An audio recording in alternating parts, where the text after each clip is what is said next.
Hello tout le monde!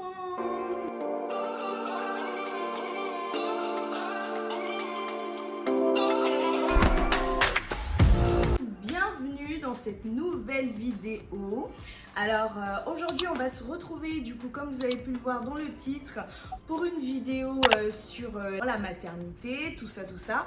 À vrai dire, cette vidéo-là va se découper en 3 différentes parties, voire 4, je ne suis pas encore fixée, mais en gros ça va être plusieurs différentes vidéos. Par exemple aujourd'hui on va voir la partie avant l'accouchement, donc quelques trucs que moi personnellement j'aurais aimé savoir pour pouvoir mieux m'organiser et tout ça. C'est important de savoir certains petits trucs. Heureusement aujourd'hui sur YouTube il y a vraiment pas mal de trucs, donc c'est pas aussi compliqué qu'avant de pouvoir s'informer sur ce genre de choses là. Premier conseil, première chose à, je pense, vraiment appliquer dans sa vie, voilà, quand on est enceinte et tout ça, avant de devenir maman, avant l'accouchement, c'est de dormir. Vraiment dormez à fond.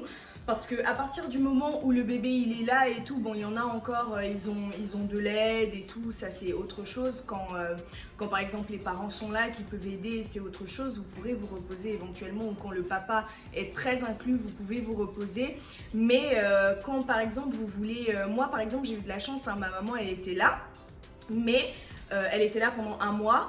Mais j'ai absolument tenu à faire toutes les nuits de mon enfant moi-même, parce que imaginez-vous, je prends un mois de mauvaises habitudes et c'est elle qui gère le petit, et du coup quand elle part je me retrouve overbookée. Et il faut savoir aussi que les bébés ils se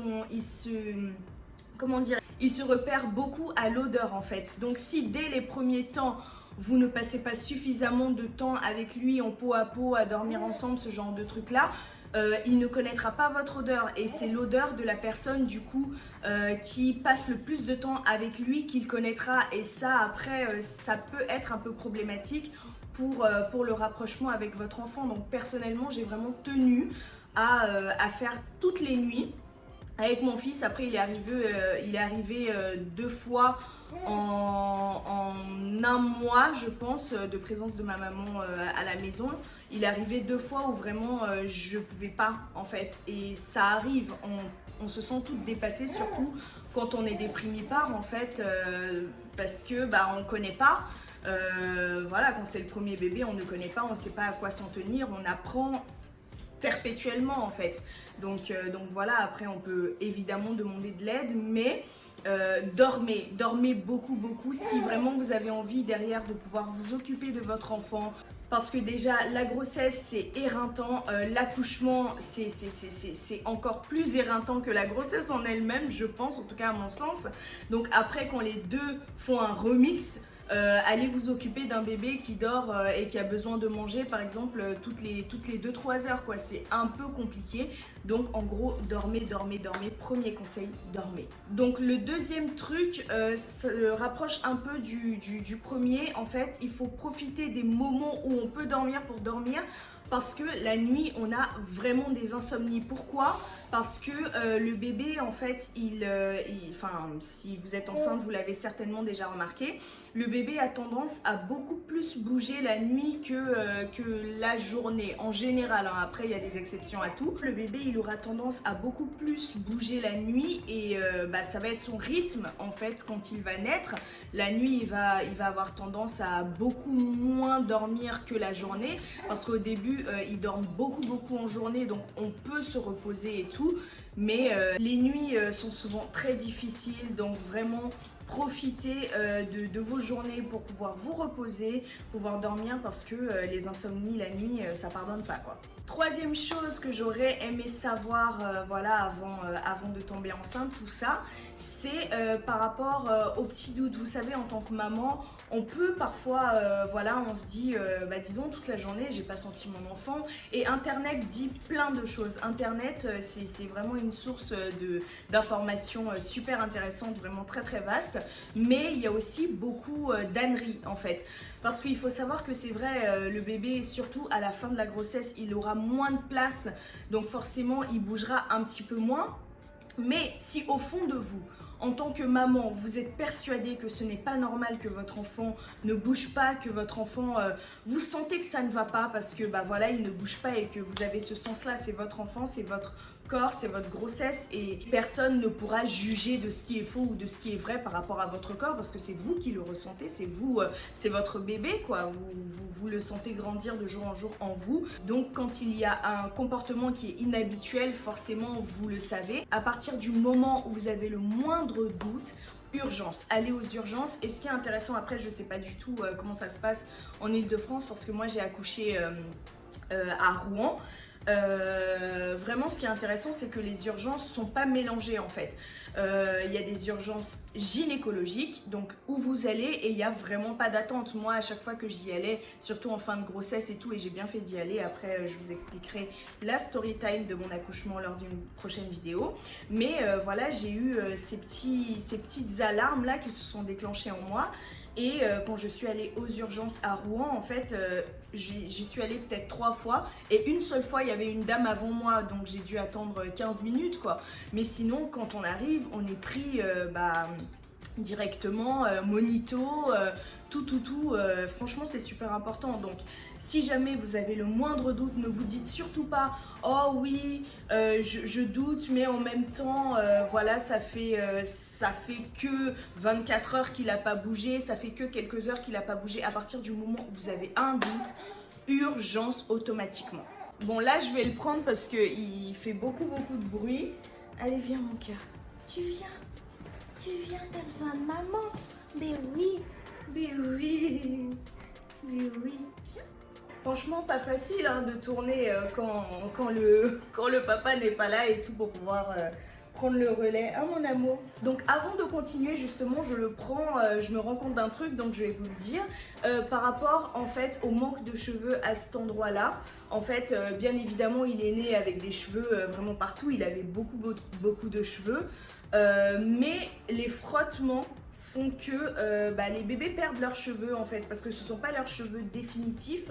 Donc voilà, les frottements font que voilà, c'est des cheveux qui partent, mais ça repousse après en cheveux beaucoup plus résistants. Donc vu que là j'ai vu le retour de la caméra, je me suis dit que j'allais en parler. Donc voilà, autre chose à savoir. Autre chose à savoir, c'est vraiment par rapport aux listes de naissance. C'est super important de faire une liste de naissance. Pourquoi? Non pas parce que j'ai entendu des gens qui disent non mais ça fait trop en quémande et tout. Non, pas du tout. Parce que de toute façon, les gens vont vous demander voilà, qu'est-ce que tu veux que je t'offre et tout ce genre de trucs là. Et voilà, au lieu de se retrouver souvent avec 4 fois le même vêtement et tout, parce que évidemment les marques pour bébé, il n'y en a pas des 150 milliards, voilà, il y en a qui sont très communes où tout le monde va. Donc c'est super facile de se retrouver avec plein de trucs pareils, genre 28 000 biberons, bon là j'exagère ne serait-ce qu'un tout petit peu, mais en gros, pour éviter de se retrouver avec des choses souvent même dont on n'a même pas besoin, il vaut mieux faire une liste de naissance. Comme ça au moins les gens ils nous offrent vraiment ce dont on a besoin. Et ce qui est intéressant sur les listes de naissance, c'est que quand il y a un article qui est acheté par quelqu'un, l'article disparaît de la liste. Donc au moins on ne se retrouve pas avec des doublons, ce genre de trucs. Et voilà, ça aide. En plus de ne pas se retrouver avec des doublons, financièrement ça aide, c'est sûr. Autre chose que j'aurais aimé savoir, c'est par rapport au tire-lait. Il est vraiment inutile d'acheter un tire-lait. Pourquoi? Parce qu'il est prescrit et on ne paye absolument rien. Donc sachant que pour un bon tire-lait, vraiment c'est pas moins de je dirais 150-200 euros hein, parce que les petits tire-laits qu'on trouve sur Amazon et compagnie, et j'en avais mis un dans ma liste de naissance parce que justement je ne savais pas que c'était prescrit et donc qu'on n'avait pas à l'acheter.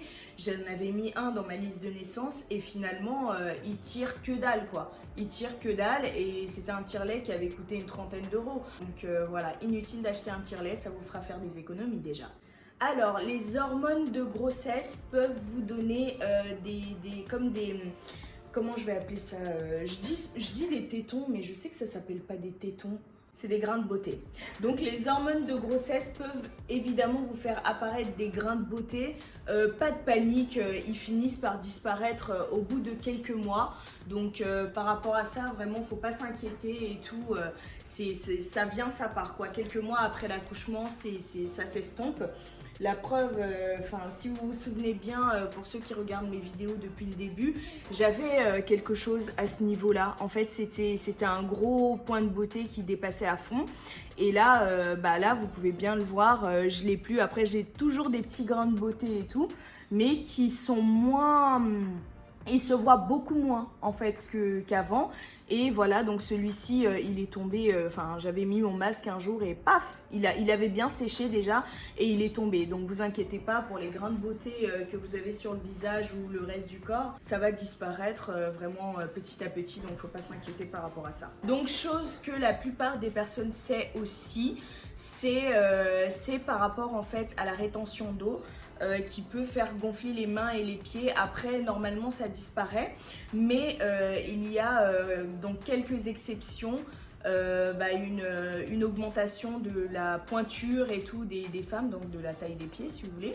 Donc voilà, c'est des choses qui peuvent changer après l'accouchement, tout ça. On peut, au lieu de faire du 38, faire du 38,5 ou du 39 même, ça peut arriver. Chose aussi que j'aurais vraiment aimé savoir, c'est par rapport aux vergetures en fait. Parce que moi par exemple, j'ai eu de la chance, j'ai pas eu de vergetures sur le bide et tout. Mais vraiment les vergetures peuvent apparaître à tout moment. Au début de la grossesse, comme vraiment à la toute fin, comme vraiment 5 jours avant l'accouchement, un truc comme ça. Parce que personnellement, je pense que 2-3 semaines avant mon accouchement, j'avais rien du tout. Je pensais vraiment être sortie d'affaires et tout. Après, j'ai de la chance, j'ai vraiment pas de vergetures sur le bide et tout. Mais j'ai des vergetures au niveau, entre le pubis et le bas du ventre, mais vraiment légères, qui sont apparues justement à la toute fin. Donc ne vous dites pas que voilà, j'accouche dans un mois, j'accouche dans 3 semaines, 2 semaines, je suis sortie d'affaires et tout, donc j'arrête d'hydrater. Continuez à hydrater, c'est super important. Moi, j'étais vraiment pas régulière et je comprends même pas comment j'ai eu cette chance-là de n'avoir des vergetures qu'à cet endroit-là. Mais voilà, hydrater. Donc par rapport aux choses aussi qui peuvent arriver au tout dernier moment, le poids. Personnellement, j'ai pris peut-être 5 kilos les 6 premiers mois et les 3 derniers j'en ai pris 15 quoi. Donc ne vous dites pas oui ça y est je suis à 6 mois, j'ai pris très peu et tout. Vraiment vous pouvez recevoir la plus grosse claque de votre vie en montant sur la balance. Par exemple, vous savez, on a des visites juste quand on arrive au 9e mois. Voilà, vous pouvez avoir la grosse surprise d'avoir pris 10 kilos en 3 semaines, vous comprenez rien. Mais c'est le corps des femmes, c'est vraiment des choses qui sont hors de la portée de plusieurs médecins, vraiment. Donc voilà, tout ça c'est les hormones, c'est la grossesse, c'est la magie quoi. Donc voilà, on en a terminé avec cette petite vidéo. J'espère qu'elle vous aura plu et que voilà, ça pourra aider certaines futures mamans, même des futurs papas qui ont envie d'un peu mieux comprendre ce que leur femme traverse en ce moment. En tout cas, on se revoit très bientôt pour la suite parce que je vous réserve d'autres petites choses que j'aurais aimé savoir, voilà. À la maternité, voilà, donc ça va être une vidéo super importante qu'il faudra regarder pour apprendre plein de choses si vous en avez envie bien sûr, et une vidéo sur ce que j'aurais vraiment aimé savoir arriver à la maison, voilà, parce que ça c'est encore autre chose. Voilà, donc on se retrouve très bientôt pour la suite. Bisous, ciao.